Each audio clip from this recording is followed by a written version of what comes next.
Toby and Henrietta have worked together for many years, but both were getting old and in need of repairs, especially Henrietta. It was decided that she was to be sent to the works, which made Toby feel very sad. "Don't worry, Toby," Henrietta said sweetly one day as Percy came to take her away. "I'll be back soon, better than ever before."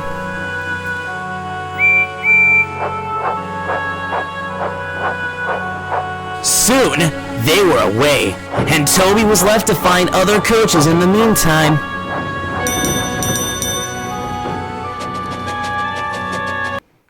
He found a pair of old green coaches that hadn't been touched in a very long time. Toby had never met these coaches before.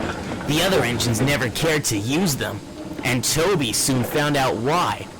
"I say," said the leading coach, "we were having a wonderful rest until you came along."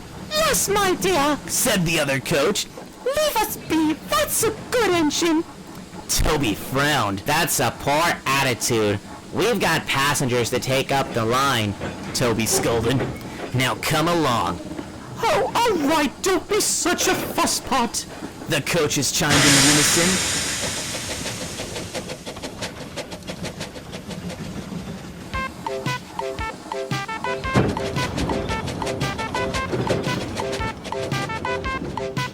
Toby, with great effort, dragged the coaches to the platform. The passengers filled into the compartments, and soon the train was full, much fuller than the coaches would have liked. "We're fit to burst! We're fit to burst!" they cried. "Stuff and nonsense," said Toby, who was rather becoming annoyed with these old coaches. "They're only passengers after all." "Noisy, clumsy, heavy passengers!" shrieked the coaches. "We'd rather be in our nice warm siding." Toby was furious. He had never met such stubborn coaches. Soon the guard's whistle came, and it was time for them to leave. "You can concern yourself with resting when our work is done." "We don't want to go, and you can't make us." "We'll see about that," Toby seethed. He pulled with great effort, but the coaches only crept along, their brakes squealing terribly. "Oh, oh, oh, you're hurting us!" the coaches cried. Toby rolled his eyes. "Come on," Toby said, and gave another great heave. Finally, the coaches gave up, and they were on their way. The coaches came along at first, but soon began to grumble. "Horrible engine!" they said. "Menacing engine! We are delicate coaches, and we need our rest." Soon they started up Gordon's Hill, and the coaches became rather upset. "Too steep! We're exhausted! Yes, we need a rest! You've strained us too much!" "Not a chance," said Toby, but the coaches didn't care what he said. They turned their brakes hard on, and soon the train became to a screeching halt, right at the middle of Gordon's Hill. "I can't believe it," Toby said with feeling. "I can't abide you lazy coaches."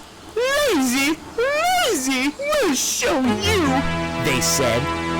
They let off their brakes, and their weight pulled Toby down the hill.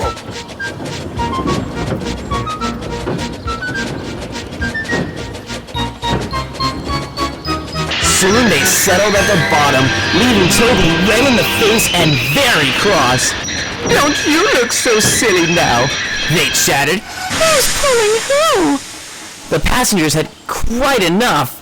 "Wait until the Fat Controller hears about this." The Fat Controller sat in his office, drinking tea, when the telephone rang. "Toby on Golden Hill?" "Right," he said, and he walked out of his office to see the problem. When the Fat Controller arrived, he was accosted by the mob of angry passengers. "Good," the coaches sighed. "Maybe the Fat Controller will tell this silly engine to go away and let us back in our siding." But the coaches were surprised that the Fat Controller and the passengers turned on them instead.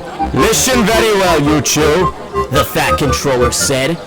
Coaches who take advantage of engines and passengers are not coaches fit to work on my railway. I do not tolerate laziness. Lazy? The coaches fumed. It's that Matchbox Tron engine you should be yelling at. He hurt us. Good, said the Fat Controller. Toby would never discipline coaches unless they deserved it. He did nothing wrong. The coaches were aghast. Soon, Thomas came to take the passengers the rest of the way.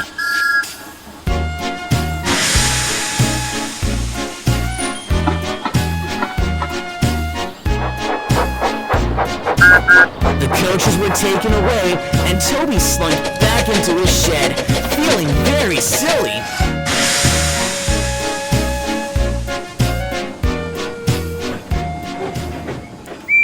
Henrietta returned a few days later, and Toby told her the whole story. Those coaches behave much like common trucks, said Henrietta. I hope I never have to pull them again, Toby sighed. I'm glad to have you back. Toby and Henrietta were glad to be together again. After she got settled, Toby took Henrietta on a run through the countryside. As they passed the farm, Toby couldn't be sure, but he could have sworn the new hen houses looked awfully familiar.